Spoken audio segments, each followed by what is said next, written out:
저는 주일을 지나고 나면 저희 교회 유튜브 방송을 다시금 볼 때가 있습니다. 특별히 찬양대를 바라볼 때가 있는데요.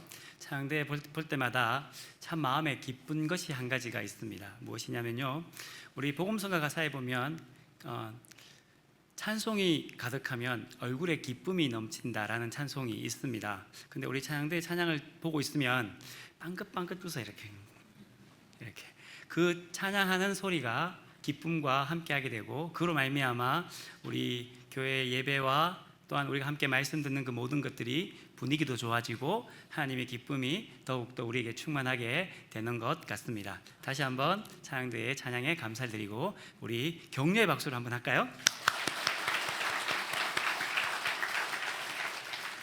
네.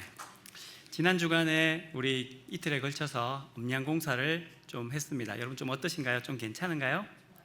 네, 훨씬 더 좋아진 것 같습니다. 더욱더 우리가 이런 노력들을 통하여서 하나님께 영광을 돌릴 수 있는 예배가 잘 되어지는 역사가 있기를 간절히 바랍니다. 제가 교회 부임한 지가 3개월이 지나갑니다. 3개월이 순식간에 지나간 것 같습니다. 너무나도 무더웠던 여름도 지나가듯이 그 3개월이 지나갔고, 그 3개월 동안에 성도들의 가정들을 방문하고 신방하면서 또한 여러분들의 얼굴도 함께 나누었습니다. 그래서인지 2부 예배 드리는 여러분들의 얼굴들도 대부분 다 아는 부분들이 많으시고 한 몇몇 분만 아직 못했던 그런 것들이 있습니다. 신방하는 가운데 여러 가지 일들이 있었는데 그 중에 저한테 좀 특별한 일들이 있었습니다. 어떤 일이냐면, 한 분 권사님을 만나서 대화를 하는데 신방을 하고 대화를 하는데 저에게 이렇게 말하는 겁니다. 목사님, 제주도에 계실 때 농사 지으셨어요. 왜요? 이러니까 농사를 안 지으셨으면 왜 저렇게 까맣겠습니까? 목사님 처음 뵀을 때 얼굴이 너무 까매서 제주도에서 농사 짓는 목사님이신갑다 했습니다 라고 이야기를 하시더라고요. 여러분, 제가 제주도에서 농사 짓지 않았습니다. 또 한 분 권사님에게 가서 이제 신방을 하게 되었습니다. 신방을 교회 잘 못 나오시는 연로하신 우리 권사님이셨는데, 신방을 하고 말씀을 나누고 함께하고 난 뒤에 다가를 나누며 이야기를 하는데, 그 권사님이 저를 가만히 보시더니 이렇게 이야기를 하시는 거예요. 목사님, 제가 CTS 방송이나 기독교 방송을 통해서 설교를 많이 듣습니다. 여의도 순복음교회 목사님 설교도 듣고 명성교회 목사님 설교 다 들어요. 그러면서 자기가 설교를 많이 듣는다는 거예요. 그러시면서 하시는 말씀이, 목사님들이 요즘 다 설교를 하시는데 화장을 하시더라는 거예요. 그러니까 그 다음 하시는 말씀이 중요하죠. 목사님도 화장하면 어떻겠습니까? 그 말은 얼굴이 검다라는 말이었습니다. 네, 그래서 저는 얼굴이 검구나 알고 있습니다. 여러분, 제가 검죠? 그래, 까맣습니다. 제 속살은 까말까요? 안 까말까요? 보여드릴 수는 없지만 네, 까맣지 않습니다. 하얗습니다. 근데 왜 검게 되었을까? 제가 젊은 시절에는, 물론 지금도 젊지만 저보다 더 어린 시절에는 축구를 굉장히 좋아했습니다. 그래서 조기 축구회에 늘 나가서 아침마다 야외 활동을 하니까 이 여름이 지나고 나면 얼굴이 까맣게 타는 겁니다. 약간 불의의 사고가 있어서 이제 축구를 그만두고 그 다음 했던 운동이 뭐냐면 테니스입니다. 테니스도 아침마다 나가서 하다 보니 햇살이 얼굴에 타게 되지요. 거기다가 이 내륙 지방의 햇살과 제주도 해양 지방의 햇살은 다릅니다. 얼굴이 달라져요. 그러니까 굉장히 강렬한 강렬한 태양에 얼굴이 점점점 타게 되고, 그렇게 저도 모르게 이렇게 까맣게 되었던 것이죠. 그러니까 뜨거운 태양의 흔적이 제 얼굴에 남게 되었고, 죄송하지만 얼굴이 이렇게 까맣습니다. 우리의 삶을 보면 우리의 삶에도 그러한 삶의 흔적이 남는 것 같습니다. 말투에도 흔적이 남고 행동에도 흔적이 남습니다. 우리의 가치도 우리의 문화도 흔적이 남아 그 색이 점점점 짙어지는 일들을 우리가 바라보게 됩니다.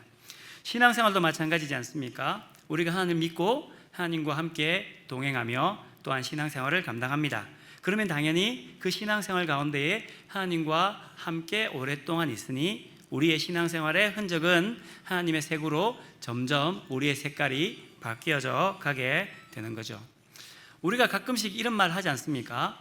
부부는 닮는다라는 말을 합니다. 그렇습니다. 당연하게 부부는 닮을 수밖에 없습니다. 왜냐하면 결혼을 하고 난 뒤에 부부는 늘 같은 상황에 많이 처해지게 됩니다. 제일 많이 처해지는 것은 부부는 한 식탁에 둘러앉아 같은 음식을 먹습니다. 여러 가지 사건을 많이 경험합니다. 그러다 보니 그 같은 것을 경험들을 공유하기도 합니다. 제일 많이 공유하는 것이 무엇이냐면 자식입니다.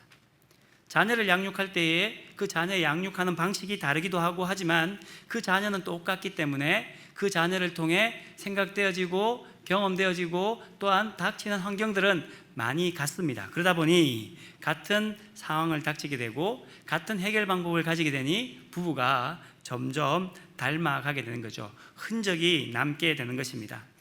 그러니 신앙생활하는 것도 마찬가지죠. 우리가 하나님과 함께 동행하고 하나님과 함께 기도하고 하나님의 말씀을 듣고 읽고 그 말씀대로 행하다 보면 어느 순간인가 나의 삶 속에 우리의 삶에 하나님의 색깔이 점점 짙어지게 되는 겁니다. 그런데 교회 오랫동안 다닙니다. 신앙생활 오랫동안 했다고 합니다. 그런데 그에게 하나님의 색깔이 보이지 않습니다. 하나님의 냄새도 나지 않습니다. 그 흔적이 없다면 우리는 신앙생활을 오랫동안 한 것이 아니라 교회 생활을 오랫동안 하게 된 것을 보게 됩니다. 이스라엘 백성들도 마찬가지입니다.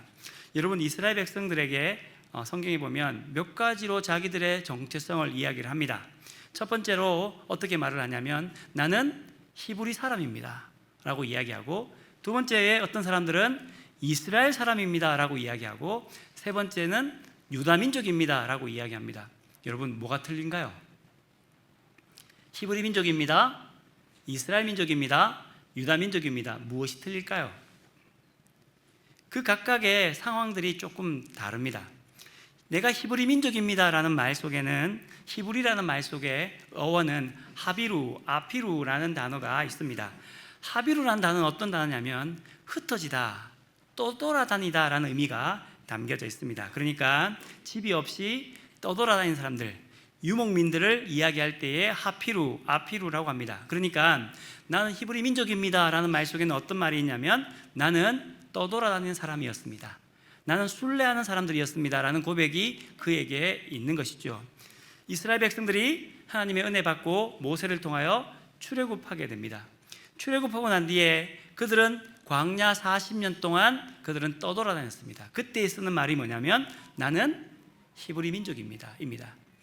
그 히브리 민족들이, 떠돌아다니는 사람들이 이제 그 모든 일들을 끝내고 출애굽의 역사를 끝내고 광야 40년의 역사를 끝내고 난 뒤에 가나안 땅에 들어갔을 때에 그 가나안 족속에 대해서 자기들이 뭐라고 이야기하냐면 나는 하나님의 선택받은 백성 이스라엘 민족입니다. 그리고 이스라엘이라는 말 속에는 하나님이 선택하셨다는 말이 그 속에 담겨져 있는 것이죠. 신앙 고백이 담겨져 있는 단어가 나는 이스라엘 민족입니다 입니다. 유다 민족은 그 이스라엘 백성들이 587년에 바벨론에서 멸망당하고 난 뒤에 그들은 바벨론에 끌려가는 포로민이 되었습니다. 바벨론에게 혹은 헬라에 혹은 로마에 그 지역에 퍼져 있으면서 저 사람들 유다에서 잡혀온 사람들이래, 유다 민족이래 라고 하는 그 단어가 유다 민족이라는 단어가 있는 것이죠. 자, 그렇기 때문에 히브리 민족에서 그 다음 이스라엘 민족으로 그들의 삶의 흔적이 만들어지게 된 겁니다. 조금 우리가 상상력을 발휘해서 말입니다. 이스라엘 민족들이 출애굽 애굽 땅에서, 이집트 땅에서 노예 생활을 했습니다.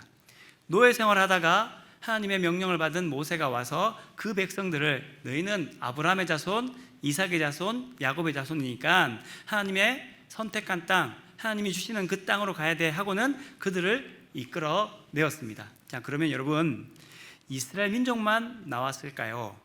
아니면 애굽 땅에 있던 또 다른 노예거나 종이었던 다른 민족도 나왔을까요? 당연히 종이었던 사람이니까 따라 나올 수 있지 않겠습니까? 그들이 함께 나오게 된 겁니다.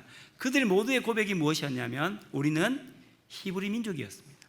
흩어진 자입니다. 집이 없습니다. 우리는 어디로 갈지 모르는 사람들이었습니다 라는 고백을 가지고 그들은 출애굽하게 되었습니다. 출애굽하고 난 뒤에 그들은 같은 경험들을 합니다. 그들은 10가지 재앙을 이겨내는 경험을 하게 됩니다. 홍해 앞에 섰을 때에 바로의 군대가 뒤에 있고 홍해가 앞에 있을 때에 모세가 진 하나님의 지팡이로 말미암아 홍해가 갈라지는 역사를 그들이 같이 경험합니다. 광야 땅 40년 동안에 마실 물의 경험들을 그들이 합니다. 또한 그들이 먹고 마시는 문제의 어려움의 경험들을 같이 하게 됩니다. 40년 동안 그들은 하나님의 구름 기둥과 하나님의 불 기둥을 함께 인도함을 받는 경험들을 하게 됩니다. 그리고는 그들은 이렇게 고백합니다. 우리가 하나님의 선택받은 백성, 하나님의 구원의 백성, 이스라엘의 백성입니다 라는 고백을 그들이 함께 하게 되는 것이죠. 그러니 하나님의 백성들의 특징은 무엇이냐면 하나님의 그 은혜를 함께 공유하고 경험한다는 겁니다. 같은 상황 속에서 하나님을 경험하게 된다는 것이죠. 그리고는 그 가운데 역사하시는 하나님의 역사와 하나님의 돌보심과 하나님의 도우심을 함께 공유하며 하나님의 교회가, 하나님의 백성들이 그 흔적, 그 색깔을 함께 공유하게 되고, 그 민족을 무엇이라고 부르냐면 이스라엘 사람이다, 하나님의 백성이다 라고 고백하게 되는 겁니다. 오늘 그 흔적 중에 하나가 우리가 읽은 출애굽기 17장 8절부터 16절까지의 말씀입니다. 오늘 본문의 말씀을 좀 더 잘 이해하기 위해서는 그 앞의 상황들을 좀 살펴볼 필요가 있습니다. 앞에 살펴보았던 것처럼 히브리 민족들, 이스라엘 사람들이 출애굽할 때에 그들은 많은 경험들을 했습니다. 애굽 땅에서 10가지의 재앙의 경험들을 그들이 했습니다. 그들이 떠나고 난 뒤에는 앞에는 홍해바다, 뒤에는 애굽 군대가 있었는데 하나님께서 홍해를 가르심으로 말미암아 그들을 구원하시고 애굽의 군대는 홍해바다에 모두 수장시킨 장면이 나타나게 됩니다. 그 장면이 15장에 나타나고 있죠. 그들은 너무나도 기뻤습니다. 그래서 그들은 하나님을 찬양했습니다. 모세도 찬양하고 미리암도 찬양하고 여인도 나와서 하나님을 찬양했습니다. 여러분 그렇지 않습니까? 이 놀라운 구원의 기적을 경험하고 나면 당연히 하나님을 찬양하지 않겠습니까? 바로의 손에서 하나님이 우리를 구원하셨구나, 하나님께서 홍해를 가르셔서 우리를 구원하셨구나, 그들이 솟구치며 춤추며 하나님을 찬양하고 그 하나님이 이제 나의 하나님으로 고백하며 살겠습니다 라는 믿음의 고백을 가지고 나아가게 되었던 것이죠. 그 은혜를 받았습니다. 여러분 그렇게 은혜 받으면 은혜가 지속되어지는 그 은혜의 지속력 시간은 얼마쯤 될까요? 그렇게 큰 은혜를 받으면 은혜가 얼마쯤 지속될까요? 출애굽기 15장 22절에 보면 이 말씀이 있습니다. 모세가 홍해에서 이스라엘을 인도하며 그들이 나와서 수르 광야로 들어가서 거기서 사흘 길을 걸었으나 물을 얻지 못했다라고 말합니다. 한 3일쯤 지나니까 물을 얻지 못하는 장면이 나옵니다. 그리고는 마라에 도착합니다. 마라에 도착했을 때에 그 물이 쓴물이 된 거예요. 그때 그들이 어떻게 했느냐? 그들이 모세를 원망했다, 하나님을 원망했다는 겁니다. 자, 여러분 하나님의 은혜 받고 나면 은혜의 지속력이 한 며칠쯤 됩니까? 여러분 그래도 좀 더 해야 되지 않습니까? 홍해가 갈라졌지 않습니까? 하나님께서 놀라운 기적을 경험했지 않습니까? 하나님의 은혜가 우리에게 충만히 임했지 않습니까? 그러면 은혜가 좀 석 달은 돼야 되지 않습니까? 그런데 3일밖에 되지 않는 거예요. 그래서 어쩌면 우리가 3일 밤 기도회, 수요 기도회를 하는 이유가 은혜의 지속력이 3일밖에 안 되니까 주일날 은혜 받고 그 다음 수요일날 또 은혜 받고 또 이렇게 해야 되지 제 개인적인 생각입니다. 이거는 아무런 그게 없는 겁니다. 어찌되었든 그들이 은혜 받은 지 3일 되었을 때에 그들은 원망하겠습니다. 하나님께서 그 쓴물을 달게 만드셨습니다. 그 다음 16장에 들었습니다. 그들에게 먹을 것이 없게 됩니다. 석 달쯤 지나고 나니 먹을 것이 없게 됩니다. 또 그들은 하나님을 원망합니다. 하나님께서 그들에게 만나와 메추라기의 은혜를 주십니다. 17장 1절부터 7절까지의 말씀은 르비딤의 장막을 쳤는데 그곳에 또 물이 없습니다. 하나님께서 반석에서 샘물 나게 합니다. 그리고 오늘 본문에 아말렉이 쳐들어오는 일이 그들 속에 있게 됩니다. 하나님께서 나를 구원하셨지 않습니까? 하나님께서 우리를 출애굽하게 하셔서 노예가 아니라 하나님 백성이 되겠다고 약속하시지 않습니까? 그렇게 우리에게 은혜 주셨으면 그 다음부터는 다 좋은 일만 있어야 되지 왜 자꾸 우리에게 이렇게 심각한 문제들, 어려운 문제들이 계속 다가오고 있습니까? 홍해에서의 그 갈라짐과 우리를 건지심과 그 전투에 이기고 나면 모든 것이 다 잘 돼야 되는데 왜 마실 물의 문제가 생겨나게 되고 먹을 문제가 생겨나게 되고, 그리고 오늘 본문에 아말렉이라는 군대가 우리에게 쳐들어오게 됩니까? 하는 질문이 우리 앞에 생겨나게 됩니다. 우리의 인생의 여정에도 마찬가지지 않습니까? 우리가 하나님 믿습니다. 우리가 하나님 믿는 백성으로 살아갑니다. 그러면 우리의 인생이 다 잘 되어야 되는데 우리가 어떨 때는 감당할 만한 시험이 다가올 때도 있고 어떨 때는 내가 이해하지 못한 일들이 우리에게 다가올 때도 있습니다. 그때 우리는 이렇게 질문합니다. 하나님, 우리가 하나님 믿는 백성인데 하나님의 믿음으로 말미암아 이렇게 신앙의 여정을 살아가는데 왜 이런 일이 우리에게 다가옵니까? 왜 아말렉이 쳐들어옵니까? 하는 질문이 우리 앞에 있게 되는 거죠. 오늘 성경을 보면 아말렉이 왜 쳐들어왔는지, 무엇 때문에 쳐들어왔는지 오늘 성경 말씀에 주고 있지 않습니다. 분명 이유가 있겠지요. 그런데 성경에 말해주지 않는 이유는 무엇이냐면 우리가 그 이유를 알지 못한다는 겁니다. 우리에게 다가오는 모든 일들을 그 시험과 문제와 어려움이 우리의 생각의 범주에서만 일어나는 것이 아니라 우리의 생각의 범주를 넘어서 우리에게 다가올 때가 있다는 겁니다. 그때 두렵지요. 알지 못한 일들이 다가오면 두렵습니다. 무섭습니다. 또 이런 일이 있는 거 아닌가 하는 생각이 우리에게 들 때가 있습니다. 그때 우리가 기억해야 할 것이 한 가지가 있습니다. 오늘 우리가 읽은 이 본문의 말씀은 지금 이스라엘 백성들은 그 일이 왜 일어난지 알지 못하지만 그 이후에 출애굽기를 읽는 백성들은 하나님께서 그들을 구원하셨다는 사실을 그들은 이 말씀을 통해 알게 됩니다. 오늘 우리도 이 말씀을 읽을 때에, 출애굽기를 읽을 때에 하나님께서 그 모든 문제를 해결하시고 그들과 함께 하셨다는 사실을 우리가 알게 됩니다. 그러니 우리에게 우리의 인생에 이런 문제가 다가올 때에 우리가 기억해야 할 것은 무엇이냐면 우리가 문제가 다가온다 할지라도 우리가 이해되지 못한 일들이 우리에게 다가온다 할지라도 하나님께서 우리와 함께 하시고 그 일의 너머에 하나님의 승리로 우리와 함께 하신다는 사실을 우리는 기억하며 살아가는 우리 모두가 되어야 될 줄 믿습니다. 하나님은 우리가 이해되지 않는 부분 속에 우리를 내든다 할지라도 우리 교회를 지키시고 우리 가정을 지키시고 우리의 삶을 지키시는 분이신 것을 우리가 믿고 그분을 따라 살아가는 우리 모두가 되어야 될 줄 믿습니다. 그런데 그냥 있는다고 해서 그 하나님의 승리가 우리에게 다가오는 것은 아닙니다.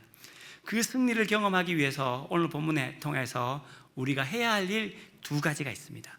첫 번째 해야 할 일은 무엇이냐면 문제가 다가오고 어려움이 다가오고 시험이 다가올 때에 그 시험을 회피하지 말고 그 시험 앞에 당당히 맞서 싸워야 한다는 것입니다. 이스라엘 백성들이 홍해를 건너고 난 뒤에 그들에게 문제가 다가옵니다. 쓴물의 문제가 다가오고 먹을 것의 문제가 다가오고 마실 것의 문제가 다가옵니다. 이것은 우리 개인적인 상황의 문제입니다. 그런데 아말렉이 쳐들어오는 것은 또 다른 문제입니다. 왜냐하면 그 문제를 닥치고 그 문제를 해결하기 위해는 이스라엘 백성에게는 힘이 없기 때문입니다. 그들이 출애굽했습니다. 사람이 많았습니다. 60만 명이나 되었지요. 그런데 그들은 전쟁을 할 만큼의 훈련받지 못했습니다. 훈련받지 못한 군대와 훈련받은 군대가 싸우면 당연히 훈련받은 군대가 이깁니다. 이것은 세상의 정설입니다. 그렇다면 모세 입장에서 이 싸움을 피하는 것이 첫 번째 그가 할 수 있는 방법입니다. 지도자의 방법이죠. 그런데 그는 그렇게 하지 않습니다. 9절 말씀에 이렇게 말씀합니다. 모세가 여호수아에 이르되 우리를 위하여 사람들을 택하여 나가서 아말렉과 싸우라 라고 말씀해 주고 있습니다. 모세가 아말렉이 쳐들어왔을 때에 첫 번째 했던 방법이 뭐냐면 시험이 왔을 때에 두려워하거나 염려하지 않고 그 시험을 회피하지 않고 그 시험에 마주 선다는 것입니다. 그리고 그 시험을 싸워 이기려고 한다는 것입니다. 시험이 우리에게 올 때에 사탄이 우리에게 시험 줄 때에 우리는 그 시험 앞에 서서 그 시험을 싸워 이길 존재이지 그 시험을 피하거나 그 시험을 회피하는 존재가 아니라는 것을 우리는 기억해야 합니다. 야고보 선생님이 이렇게 말씀합니다. 야고보서 1장 2절 말씀에 보면 내 형제들아 너희가 여러 가지 시험을 당하거든 온전히 기쁘게 여기라 라고 말씀합니다. 왜 기쁨을 여겨야 되느냐? 4절 말씀에 이렇게 말합니다. 우리를 온전하고 너희로 온전하고 구비하여 조금도 부족함이 없게 하시기 위해서이다. 하나님께서 우리에게 어려움을 주시고 문제를 주시고 시험을 주시는 이유는 무엇이냐면 우리를 온전하고 구비하여 조금도 부족함이 없게끔 만들기 위해서라고 말씀해 주고 있습니다. 히브리 민족이었습니다. 흩어졌습니다. 떠돌아다닙니다. 그들에게 시험을 주고 문제를 주는 이유는 무엇이냐면 히브리 민족 그대로 남아있는 것이 아니라 히브리 민족에서 더 나아가 이스라엘 민족으로 바꿔져가는 하나님의 은혜가 그 시험 앞에 있기 때문입니다. 그러니 우리가 시험이 다가올 때에, 문제가 다가올 때에, 어려움이 다가올 때에 그 문제와 시험 앞에 회피하거나 피하는 것이 아니라 당당히 맞서 그 시험에서 이겨나는 자들이 오늘 성도의 삶이 되어야 될 줄 믿습니다. 하나님의 백성들, 우리 교회가 우리가 성도로 살아갈 때에 우리 앞에 여러 가지 일들이 다가옵니다. 개인적인 일들이 다가옵니다. 또한 교회에 사탄의 시험과 공격이 우리에게 다가옵니다. 그때에 그 시험 앞에, 유혹 앞에 우리는 당당히 가슴을 펴고 맞서서 그 앞에 서서 싸워 이겨내는 저희 모두가 되기를 주님의 이름으로 축원합니다. 맞서 싸울 때에 우리가 해야 할 두 번째 일이 있습니다. 8절 말씀에 이렇게 말씀하지요. 9절 말씀에 모세가 여호수아에게 이르되 우리를 위하여 사람들을 택하여 나가서 아말렉과 싸우라. 내일 내가 하나님의 지팡이를 손에 잡고 산 꼭대기에 서리라 라고 말씀해 주고 있습니다. 여러분 좀 이상하지 않습니까?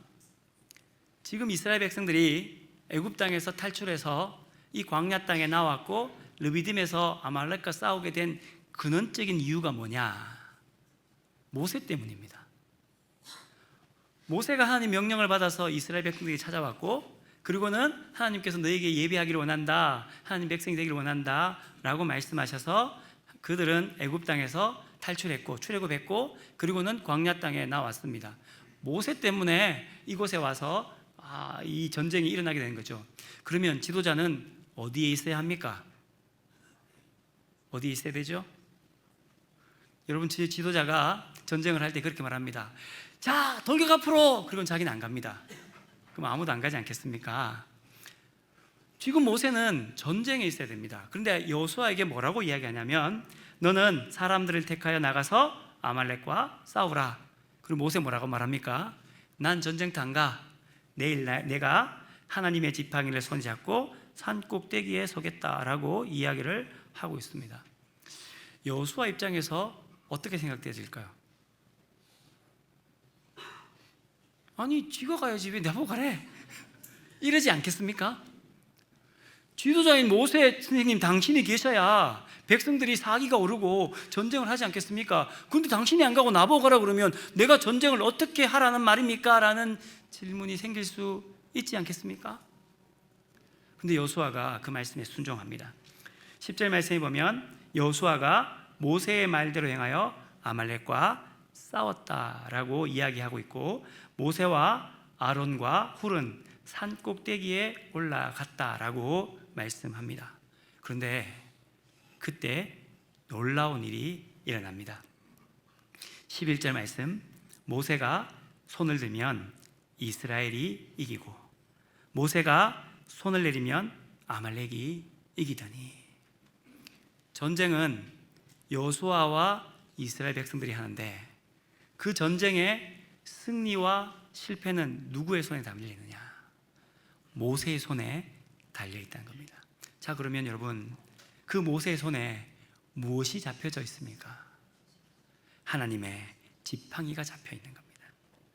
신앙의 여정에서 시험을 만날 때에 어려움을 당할 때에 환난이 다가올 때에 문제가 다가올 때에 하나님의 백성들의 첫 번째 해야 할 일, 하나님의 지팡이를 손에 잡는 겁니다. 그리고 그 지팡이를 손에서 손을 드는 겁니다.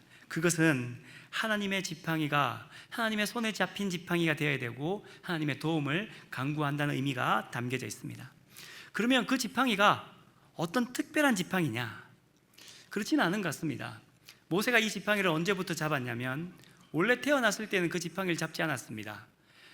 40세까지는 그가 애굽의 왕자로 있었기 때문에 하나님의 지팡이, 그 지팡이를 잡을 이유가 없었습니다. 그런데 40살이 되어서 그가 쫓겨서 광야 땅으로 나아가게 되었고 미디안 광야에서 양을 치는 목자가 되었습니다. 그때서야 그가 지팡이를 잡게 되었을 겁니다. 그 지팡이는 아마 어디서나 볼 수 있는 지팡이였을 것입니다. 제가 예전에 튀르키예 이스탄불에 갔을 때에 그 봤던 토푸카 궁전에 박물관이 있는데 거기서 모세의 지팡이를 봤습니다. 사진 한번 보여주시겠어요? 이런 지팡이였습니다. 거기에 이렇게 적혀져 있어요. 호롭 모세, 모세의 지팡이 이렇게 적혀져 있습니다. 근데 여러분, 진짜 이것이 모세가 지었던 지팡이일까요? 저는 그렇게 믿지 않습니다. 지금으로부터 4,000년 전, 5,000년 전의 이야기를 그 지팡이가 지금까지 저렇게 딱 하니 사람들이 갖고 있다, 거짓말이죠. 그러나 한 가지는 있습니다. 그 당시에 양을 치는 목자들은 누구나 다 이 비슷한 지팡이를 갖고 있었을 것이다. 그러니까 누구나 어디서나 볼 수 있는 지팡이, 할 수 있는 지팡이였던 것이죠. 그 지팡이를 가지고 광야에서 40년 동안 양을 쳤습니다. 그리고는 하나님을 만납니다. 하나님께서 그에게 무엇이라고 말씀하냐면 출애굽기 4장 17절에 보면 너는 이 지팡이를 손에 잡고 이것으로 이적을 행할지시라. 그리고는 나중에 그 어떻게 말씀하냐면 출애굽기에 보면 그 지팡이가 하나님의 지팡이로 표현되는 것을 볼 수 있습니다. 일상적인 것입니다. 남들의 보기에, 눈에 보기에 특별하지 않습니다. 그러나 그 지팡이를 잡고 있으며 하나님이 손에 그 위에 얹어질 때에 그 지팡이는 하나님의 지팡이가 되어지게 되고 그 지팡이를 잡고 나아가는 모세의 손에 의해서 이스라엘 백성의 승리와 실패가 경험되어지게 된다는 겁니다. 인간의 눈으로 보기에는 아무 데서나 볼 수 있습니다. 인간의 눈으로 보기에는 능력이 없는 것처럼 보입니다. 인간들이 보기에는 기도가 힘이 없는 것처럼 보입니다. 그러나 그곳에 하나님의 손이 얹어지게 되고 하나님의 능력이 임하게 되고 그 하나님의 지팡이를 손에 잡은 사람들이 손을 들 때에 이스라엘의 하나님의 승리가 임하게 되게 되는 것이죠. 하나님의 길을 인도하는 지팡이가 되게 된다는 것입니다. 사랑하는 성도 여러분, 우리도 이 사탄이 주는 이 땅 속에서 오는 시험과 어려움과 환난 가운데에 승리하는 사람이 되고 싶으십니까? 그렇다면 하나님의 지팡이가 여러분의 손에 있기를 주님의 이름으로 축원합니다. 우리의 손에 하나님의 지팡이가 있을 때에 그 지팡이를 들고 잡고 하나님을 향하여 손을 들고 하나님의 도움을 간구할 때에, 전적으로 하나님의 순종할 때에 우리에게 하나님의 승리가 다가오게 될 줄 믿습니다. 하나님의 지팡이를 손에 잡은 그 지팡이 손이, 두 손이 들려질 때에 모세가 손을 들면 이스라엘이 이기고 손을 내리면 아말렉이 이기게 되더라. 우리가 세상 속에 살아가는 가운데에 여러분의 남편이 직장 가운데에 승리하기를 원하십니까?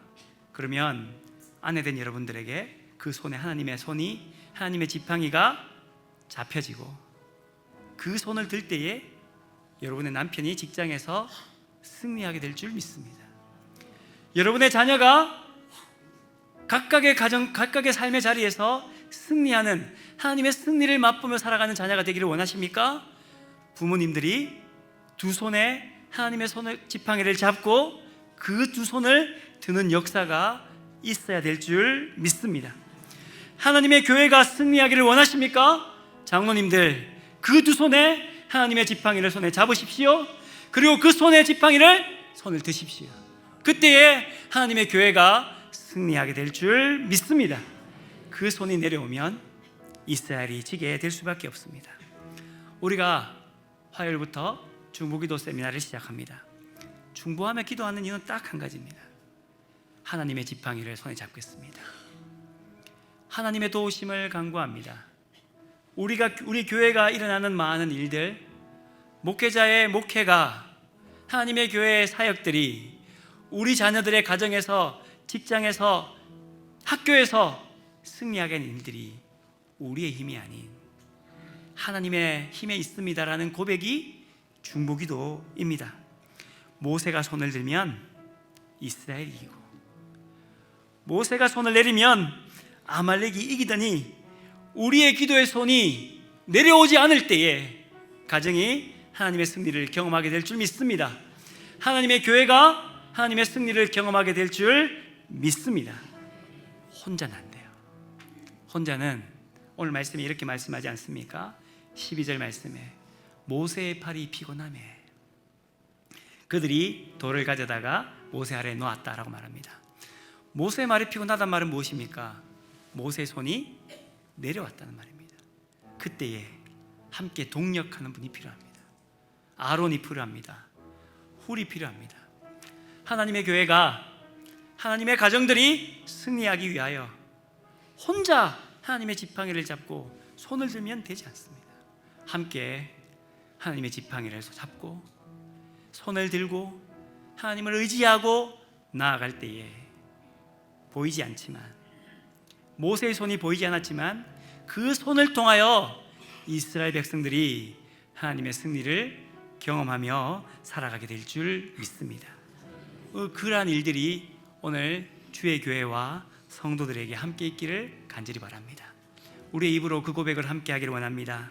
우리 함께 기도해 하늘을 향해 두 손 들고 하늘 문이 열리고 은혜의 빗줄기 이 땅 가득 내리도록 마침내 주 오셔서 의의 빗줄기 우리 위에 임하시도록 우리 함께 우리의 입으로 이 고백을 하며 나아가도록 하겠습니다.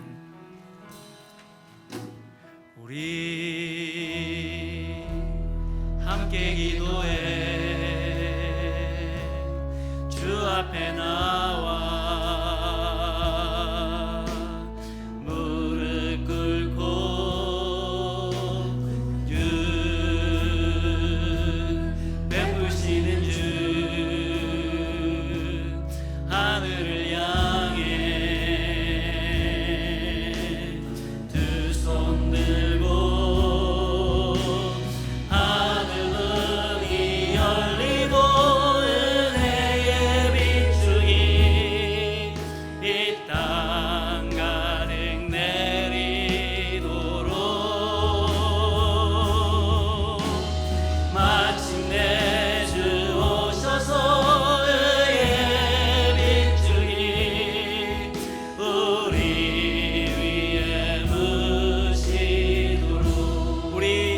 기도해. 우리 함께 기도해 주 앞에 나와 무릎 꿇고 율 베푸시는 주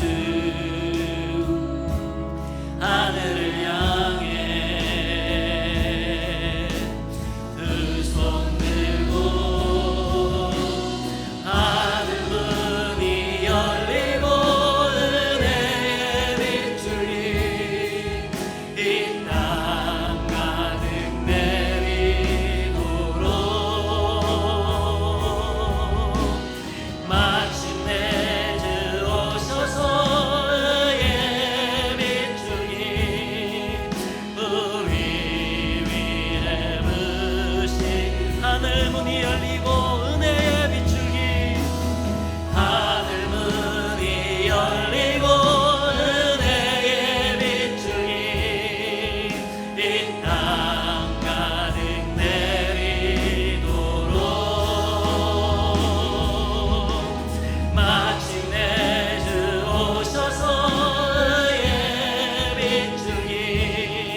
이 땅 위에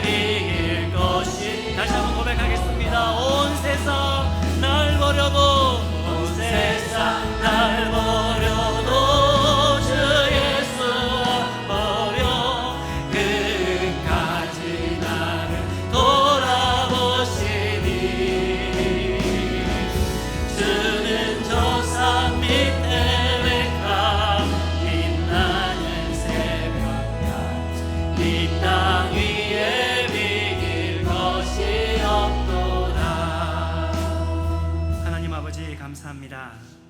우리에게 하나님의 여정을 걸어갈 수 있는 은혜를 허락하여 주시고 그 여정 속에서 한 걸음씩 한 걸음씩 주님과 동행하며 믿음의 길을 걸어갈 수 있는 저희가 되게 하시니 감사를 드립니다.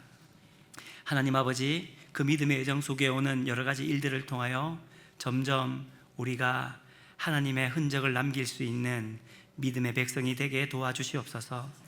하나님의 색이 점점 더 짙어지는 저희가 되기를 간절히 원합니다. 그렇게 하기 위하여 시험이 올 때에 피하거나 그 시험 앞에 넘어지는 자가 아니라 당당히 맞서 싸우며 두 손을 들고 그 두 손 위에 하나님의 지팡이가 잡혀지는 역사가 우리 모두에게 함께하게 도와주시옵소서. 그 지팡이가 들려짐으로 말미암아 우리의 자녀가 믿음 위에 승리하기를 원합니다. 우리의 남편과 아내가 믿음 위에 승리하기를 원합니다. 우리의 가정이 승리하게 하시고 하나님의 교회, 우리 성산교회가 하나님 앞에 승리의 복을 받을 수 있는 우리 교회가 되게 축복하여 주시옵소서. 예수님의 이름으로 기도드리옵나이다. 아멘.